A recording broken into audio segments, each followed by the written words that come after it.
queridos alunos internautas, é uma satisfação estar aqui mais uma vez, nesse novo encontro, nessa nova aula de Sociologia.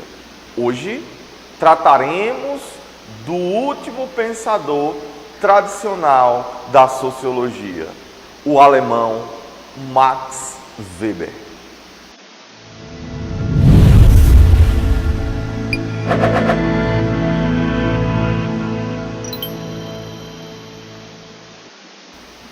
E para iniciarmos essa nossa videoaula, eu já vou vos lembrando de uma construção histórica da sociologia que trabalhamos aqui nessas nossas primeiras videoaulas. Nós trabalhamos já aqui a questão do positivismo, já falamos de Augusto Comte, do darwinismo social. Nós trabalhamos aqui Émile Durkheim, que vai beber nesse pensamento sociológico de Augusto Comte. Ele, enquanto positivista, vai defender a ideia de que nós, seres humanos, somos produtos das três instituições fundamentais para a construção de um indivíduo enquanto um ser social: a igreja, a família e a escola. Depois perpassamos e superamos esse pensamento com Karl Marx, tratando da ideia de uma sociedade pautada numa luta de classes, onde o trabalho é o direcionamento e é essencial para o entendimento da coisa. Hoje nós vamos falar de Max Weber, alemão, nascido no século XIX, no ano de 1864.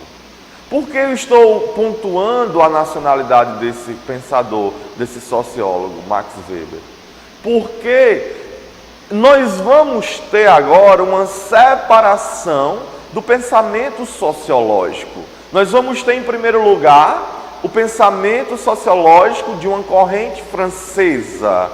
Posteriormente, nós vamos ter, com a chegada de Max Weber, um pensamento agora de uma sociologia alemã, de um pensamento sociológico alemão. Porque é importante distinguir a sociologia francesa da sociologia alemã. Muito simples de entender. Meu caro internauta, é a partir da sociologia alemã, é a partir de Weber, que nós vamos ter uma humanização da sociologia.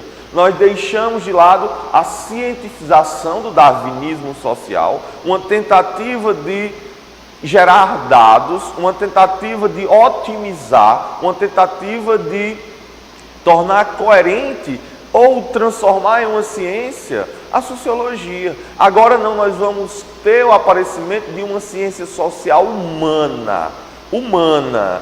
Eis aí a questão, nós vamos ter a humanização da sociologia, um pensamento organizado e voltado para o ser humano enquanto ser.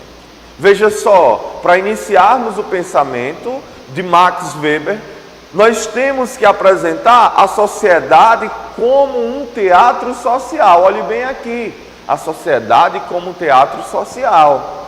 E nessa sociedade, como um teatro social, nós, indivíduos, somos os atores sociais. Veja só, não estou tratando aqui de nenhuma fábula. Eu estou mostrando aqui a vocês como Max Weber analisa a sociedade. Uma sociedade que é um teatro social, que é uma construção a partir de indivíduos, de personagens, que precisa de um ator para essa sociedade se movimentar. Esse ator, enquanto eu, líder da minha psique, chefe do meu raciocínio, construtor das minhas ideias, eu sou aí um protagonista, que preciso de coadjuvantes para a construção de um todo. Isso mesmo. Então, eu, enquanto componente de um teatro social, eu sou um ator. E na minha história, eu sou um ator protagonista. Porém, eu preciso de coadjuvantes na minha construção. Tudo bem? Vamos continuar. Vamos falar agora um pouquinho sobre esse ator social e seu papel, porque ele tem duas funções essenciais. Ele tem um papel social. Veja só aqui, ele tem duas características. Ele tem um papel social e ele tem um status social. Certo? Um papel social e um status social. Qual o papel social de cada indivíduo nessa sociedade? Cada indivíduo ele tem funções, ele tem construções, ele tem ações. E essas ações, elas emanam de um indivíduo que sente, de um indivíduo que pensa, de um indivíduo que quer fazer a sua própria construção. E esse cara que tem todas essas características, ele pode possuir um status social. Já esse status social, ele requer uma reflexão acerca do que o indivíduo é. E está relacionado um pouquinho ao poder que ele tem. Tudo bem? Então, só lembrando, o indivíduo, enquanto ator social, ele tem duas características. Ele tem a característica de ser um ator social e ter um papel social e, ao mesmo tempo, ele tem que possuir um status social. Ok? Então, você observa aí a primeira reflexão acerca da construção da sociologia weberiana, correto? A sociologia de Weber, ela é construída a partir de uma humanização. E essa humanização, ela é dotada de sentido. Veja bem aqui. A humanização weberiana, ela é dotada de sentido. Há um sentido, há uma construção, há uma efetivação epistêmica a partir de desejos, a partir de anseios. Agora nós vamos falar das tipologias sociais. As tipologias de ação social e as tipologias de dominação. Primeiro momento, nós vamos falar das tipologias de ação social. E para falarmos dessa tipologia, que são 4, e iremos passar cada um aqui a cada instante, nós iremos trabalhar a partir de reflexões práticas, a partir de exemplos do nosso dia a dia. Veja só, para tratarmos da tipologia tradicional, veja só, a primeira tipologia de ação social, a tipologia tradicional, nós temos que lembrar de um momento na nossa história que ela se repete a cada ano. A questão de trocar presentes no Natal. O Natal é uma data que se repete a cada ano, que comemoramos a cada ano. E temos ali características tradicionais que se repetem. Todavia, essas características têm o indivíduo como centro. E os objetos ou as ações ao seu redor os remetem ao indivíduo. E não essas ações, elas impõem ao indivíduo. De forma alguma. Weber explica isso claramente. Ele mostra que o indivíduo que vai para um jantar na noite de Natal, ele é quem está recebendo aquele jantar. Não é o jantar que está dominando ele. O jantar é feito para o indivíduo ou para um conjunto de indivíduos. A troca de presente, quem ganha o presente é o indivíduo. Quem sente o prazer, quem fica feliz, quem torna-se satisfeito, ali é o indivíduo. Então, para falar de ação tradicional, é importante lembrarmos desse exemplo do Natal. Nós vamos falar do segundo ponto, da segunda característica, que é a ação afetiva. E eu gosto de dar um exemplo sobre a questão afetiva, falando do futebol e das torcidas de futebol. Existem várias pesquisas de mestrado e doutorado na sociologia que tratam dessa questão das torcidas organizadas. O amor, o afeto que essas torcidas têm para com o time de futebol, para com a própria torcida.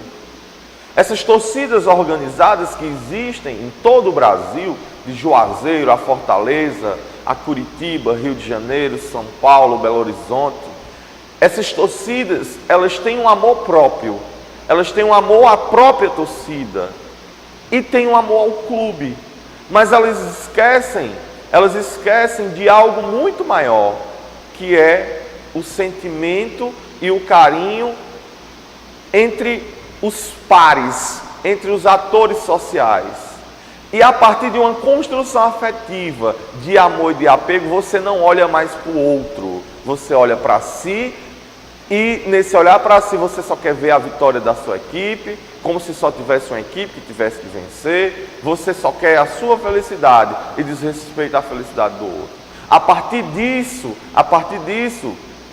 é construído uma relação de intrigas, de ódio entre essas torcidas, que a cada domingo elas se degladeiam ao longo de nossas grandes cidades e capitais. É um problema porque você pensa em si, só na sua felicidade, só no seu sentimento e esquece do outro. E esquece que futebol são 2 times com 11 jogadores de um lado e do outro, mas apenas um irá vencer. Ou, no máximo, vai ter um empatezinho aí, para os 2 saírem chateados, né? Porque com empate ninguém sai feliz. Tudo bem? Então aqui eu falei e encerro a nossa segunda característica, a característica de ação afetiva. Tudo bem? Agora nós vamos falar da terceira característica, a característica que fala da relação de valores. A relação de valores está ligada justamente àquele seu jeito próprio de ser, aquele respeito que você tem consigo mesmo, aquele respeito que você tem com sua família, com seus amigos, com seu esposo, com a sua namorada, com o seu colégio, certo? Essa relação de valores é o que nos torna uma pessoa ética, justa, organizada. É uma pessoa que tem trâmites internos de uma reflexão de justeza interior. Então é algo que sai de mim, não é algo que é imposto para mim. O meu comportamento numa sala de aula, o meu comportamento na minha casa, ele depende daquilo que eu fui educado. Todavia, eu só estou agindo desse jeito porque eu quero. Eu posso achar aqui, eu posso pensar que o meu comportamento, que o meu jeito de sentar numa sala de aula não vai ferir ninguém, não vai denigrir a imagem de ninguém. Eu sair da fila não vai afetar nada. Todavia, há uma sistemática em que você tem que, através do positivismo, sentar em filinhas, na sala de aula, respeitar o professor e ter uma postura na hora de sentar-se. Não estou aqui querendo levar os nossos alunos ou pregar um falso moralismo, dizendo que você entortar a cadeira, ficar com a perna do lado, isso vai gerar algum problema, isso vai gerar um mal-estar. Não, não vai. Todavia, o seu jeito de refletir, de entender, de ser justo consigo mesmo, e essa sua justeza, ela vai refletir na sociedade, é muito importante para a gente entender essa nossa característica de ação social, certo? Esse terceiro ponto. Agora nós vamos falar da quarta e última característica de tipologia de ação social. A ação social que gera um fim. Que relação social é essa que gera um fim? É aquela relação social entre trabalhadores e patrões. É aquela relação social em uma sociedade capitalista organizada, que o trabalhador tem sua função e que essa função vai gerar 2 fins importantes. O lucro para o patrão e vai gerar também o seu próprio salário. Daí a nossa construção sobre as tipologias de ação social. Falaremos agora das tipologias de dominação. A dominação legal, a carismática e a tradicional, certo? Falar primeiramente da dominação carismática. Falar da dominação de tipologia carismática, eu lembro da figura de Luiz Inácio Lula da Silva, ex-presidente do Brasil. Lula, que ao chegar em Brasília, naquele 1º de janeiro de 2003, e tomar posse ali, muita gente se interrogou como seria a construção da sua política, da sua orientação partidária, da sua organização e articulação para trazer políticos tradicionais, conservadores, liberais, radicais, seja lá como forem. E ele costurou direitinho pelo seu carisma, pela confiança que tinham na figura do Lula. Primeiramente, na sociedade, ele teve apoio dos mais pobres, ele teve apoio de uma classe média e ele teve apoio da elite. Então, a maioria da população estava ao lado dele. Do ponto de vista político, ele trouxe conservadores tradicionais, ele trouxe radicais liberais, ele trouxe pessoas que ninguém imaginava para estar ao seu lado, que criticaram na construção histórica, mas o que queriam era estar perto de Lula, porque ao lado de Lula, ou de uma fotografia de Lula, você poderia ser eleito ou reeleito para qualquer cargo. Então, os políticos tradicionais, ou os políticos novos, os políticos modernos, fizeram uma construção junto com Lula. E Lula tinha cerca de 80% do Congresso ao seu lado. Por isso que ele fez um governo tranquilo, um governo organizado, certo? Então, esse carisma do Lula, de estar ao lado do povo, de ser fiel com a classe média e as elites, de ser fiel aos planos e projetos políticos para a maioria dos partidos que estavam ao seu lado, construiu essa identidade do carisma. E esse carisma fez com que o Lula tornasse um grande governante de respeito a nível internacional.